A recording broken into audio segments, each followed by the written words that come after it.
जय श्री कृष्णा दोस्तों, मैं हूं नरेंद्र अग्रवाल और आप देख रहे हैं नरेंद्र अग्रवाल यूट्यूब चैनल। जैसा कि आप सभी लोग जानते हैं, कार्तिक मास बहुत ही पवित्र महीना माना जाता है और इसी में बहुत सारे त्यौहार आते हैं, जैसे कि दीपावली, भाई दूज, गोपाष्टमी और गोपाष्टमी के अगले दिन ही अक्षय नवमी आती है, जिसे आंवला नवमी भी कहा जाता है।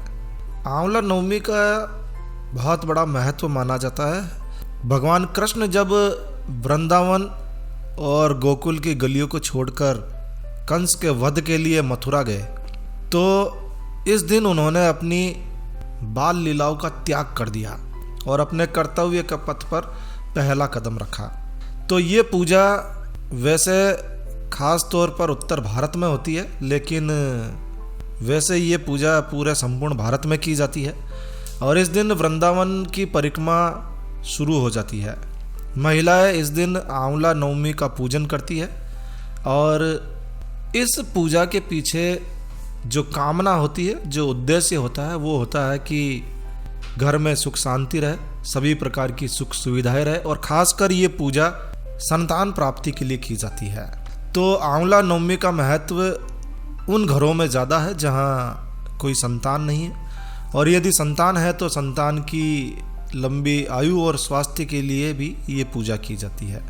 दोस्तों, किसी भी पूजा या व्रत के बाद में उससे जुड़ी कहानी सुनने पर ही उस व्रत का पूरा फल प्राप्त होता है। तो ऐसा ही कुछ आंवला नवमी के साथ भी है। तो चलिए आंवला नवमी की कहानी सुनते हैं। इस वीडियो में हम आपको आंवला नवमी की 2 कहानियाँ सुनाने जा रहे हैं। दोनों ही पारंपरिक कहानियां हैं और दोनों ही कहानियों को आपको पूरा सुनना चाहिए। तो छोटा सा वीडियो है, पूरा ज़रूर से सुनिए, पूरा ज़रूर से देखिए। तो आइए पहली कहानी सुनता है। एक व्यापारी और उसकी पत्नी काशी में रहा करते और उन्हें इस बात का बहुत ज़्यादा दुख था कि उनके कोई संतान नहीं थी, और इसी कारण से व्यापारी का स्वभाव भी बहुत ज़्यादा चिड़चिड़ा हो गया था। वो हमेशा चिड़चिड़ा ही रहता था। एक दिन उसे किसी ने कहा कि अगर वो लोग संतान चाहते हैं तो किसी जीवित बच्चे की बलि देनी होगी, और वो भी भैरव बाबा के सामने। इससे उनको संतान की प्राप्ति हो जाएगी। तो उस व्यापारी की पत्नी ने ये बात अपने पति के साथ शेयर की कि इस तरह से यदि हम किसी के जीवित बच्चे की बलि दे दें तो हमें संतान की प्राप्ति हो सकती है। व्यापारी को अपनी पत्नी की ये बात बिल्कुल भी अच्छी नहीं लगी, पर व्यापारी की पत्नी को संतान प्राप्ति की चाह ने कुछ इस तरह से बांध दिया कि उसने अच्छा और बुरा समझना ही बंद कर दिया। उसके लिए किसी जीवित बच्चे की बलि देना कोई साधारण सा काम हो गया, और एक दिन उन्होंने एक बच्चे की बलि भैरव बाबा के सामने दे ही दी। इसके परिणाम स्वरूप उसे कई प्रकार के रोग हो गए। अपनी पत्नी की ये हालत देखकर व्यापारी बहुत ज़्यादा दुखी था, बहुत ज़्यादा दुखी। आखिर उसने कई बार पूछा कि भाई ऐसा क्या किया तुमने, ऐसा क्या किया कि तुम्हारी ये हालत हो गई। तब उसकी पत्नी ने बताया कि उसने एक बच्चे की बलि दे दी है और उसी के कारण ऐसा हुआ है। अपनी पत्नी की बात सुनकर व्यापारी को बहुत बहुत क्रोध आया। उसने गुस्से में, क्रोध में अपनी पत्नी को बहुत मारा, लेकिन बाद में उसे अपनी पत्नी पर दया आ गई। अब उसने अपनी पत्नी को सलाह दी कि तुमने घोर अपराध किया है, घोर पाप किया है, और इस पाप से मुक्ति के लिए गंगा में स्नान करो और सच्चे मन से प्रार्थना करो। व्यापारी की पत्नी ने वैसा ही किया। उसने कई दिनों तक गंगा स्नान किया। वो गंगा तट पर जाती, पूरी श्रद्धा भाव से पूजा करती। उसकी पूजा से प्रसन्न होकर एक दिन गंगा मैया ने एक बुढ़ी औरत का रूप लिया और व्यापारी की पत्नी के पास आई। व्यापारी की पत्नी से गंगा मैया ने कहा कि तुम यहाँ रोजाना आती हो, क्यों? व्यापारी की पत्नी ने कहा कि देख लीजिए मेरी हालत कैसी है, बीमारी से मैं खत्म हो चुकी हूँ। तो गंगा मैया ने व्यापारी की पत्नी से कहा कि तुम कार्तिक मास के शुक्ल पक्ष की नवमी के दिन वृंदावन में जाओ और वृंदावन में जाकर आंवले का व्रत रखो, उसकी पूजा करो। इससे तुम्हारे शरीर के सभी कष्ट दूर हो जाएंगे। तो व्यापारी की पत्नी ने कहा कि वो तो ठीक है, पर मुझे एक दुख और है। गंगा मैया ने कहा क्या? बोले मेरे कोई संतान नहीं है, ठीक होकर भी मैं क्या कर लूँगी। गंगा मैया ने कहा कि तुम आंवला नवमी के दिन आंवले का व्रत करो, तुम्हारे शरीर के कष्ट भी दूर हो जाएंगे और तुम्हारी संतान प्राप्ति की इच्छा भी पूर्ण होगी। व्यापारी की पत्नी ने बड़े ही विधि विधान के साथ आंवला नवमी की पूजा की। इससे उसके शरीर के सभी कष्ट दूर हो गए और उसे सुंदर शरीर प्राप्त हुआ। उसके साथ ही उसे पुत्र की प्राप्ति भी हुई। कहते हैं कि तभी से महिलाएं संतान प्राप्ति की इच्छा से आंवला नवमी का व्रत रखती है। आप भी आंवला नवमी का व्रत रख सकते हैं और इस कहानी को सुन सकते हैं। चलिए आंवला नवमी की दूसरी कहानी सुनते हैं। एक राजा था, उसका प्रण था कि वो रोजाना 1.25 मन आंवले का दान करके ही खाना खाया करता था और उसके इस प्रण के कारण उसका नाम ही आंवलिया राजा पड़ गया। एक दिन उसके बेटे बहू ने सोचा कि यार ये राजा अपने पिताजी इतने सारे आंवले रोजाना दान कर दिया करते हैं और इस तरह से तो राज्य का खजाना खाली हो जाएगा। तो ऐसा सोचकर बेटे ने राजा से कहा कि इस तरह से आंवले का दान बंद करो। बेटे की बात सुनकर राजा को एक बार तो बहुत दुख हुआ। वो इतना ज़्यादा दुखी हुआ कि एक दिन उसने रानी को लेकर इस पर विचार विमर्श किया और फाइनली ये हुआ कि हम महल को छोड़ देंगे, और वो महल छोड़कर एक घने जंगल में जाकर बैठ गए। लेकिन राजा रानी आंवला दान नहीं कर पाए क्योंकि अब तो उनके पास कुछ था नहीं और उसका प्रण था कि बगैर आंवला दान किए तो वो कुछ खाता भी नहीं था।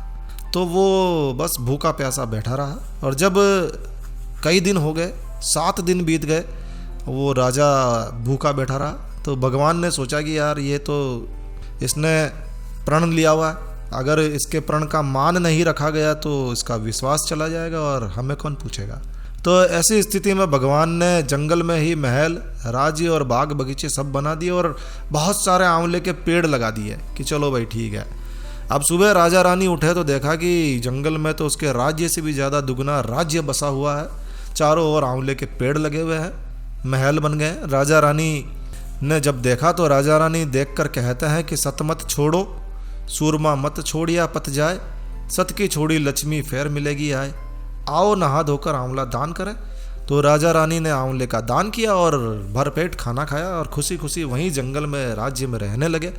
उधर आंवला देवता का अपमान करने और माता पिता के साथ बुरा व्यवहार करने के कारण राजा रानी के बेटे बहू के बुरे दिन आ गए। दुश्मन राज्य ने उसके राज्य पर आक्रमण किया और उसका राज्य छीन लिया। अब राजा रानी के बेटे बहू दाने दाने को मोहताज हो गए।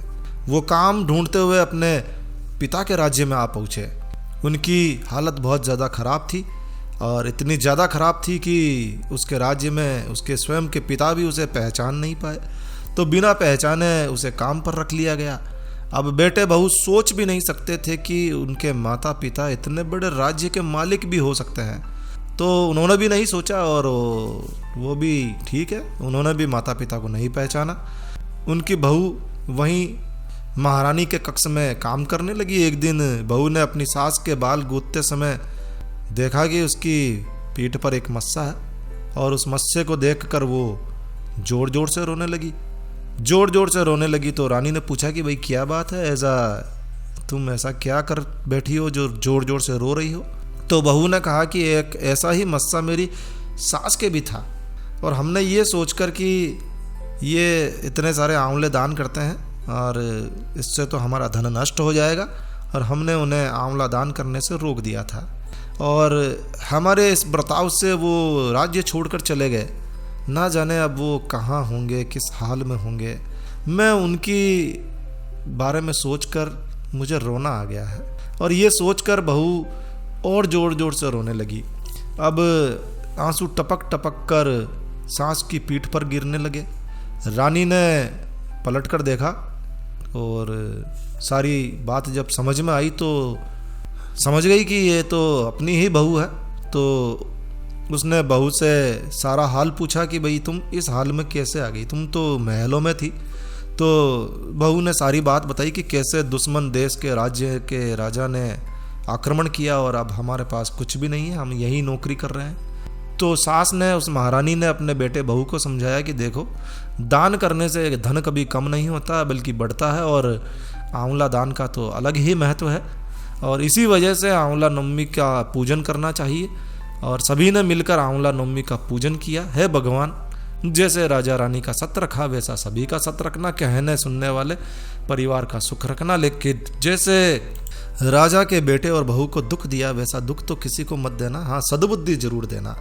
तो ये थी आंवला नवमी की 2 कहानियाँ। आशा है आपको अच्छी लगी होगी। बस इस वीडियो को यहीं विराम देते हैं दोस्तों। ये है वीडियो, ये कहानियाँ आपको अच्छी लगी हो, यूज़फुल लगी हो तो कृपया लाइक के बटन पर ज़रूर क्लिक कीजिए और आंवला नवमी के दिन ऐसे कहानियों को ज़रूर से सुनिए। तो यदि आपने इस चैनल को सब्सक्राइब नहीं किया हुआ है तो कृपया चैनल सब्सक्राइब कर लीजिए। तो एक नया वीडियो, एक नई जानकारी लेकर मैं आपका दोस्त नरेंद्र अग्रवाल फिर मिलूंगा। तब तक के लिए stay healthy, stay happy. Thank you for watching my video. Thanks. जय श्री राम, जय हनुमान।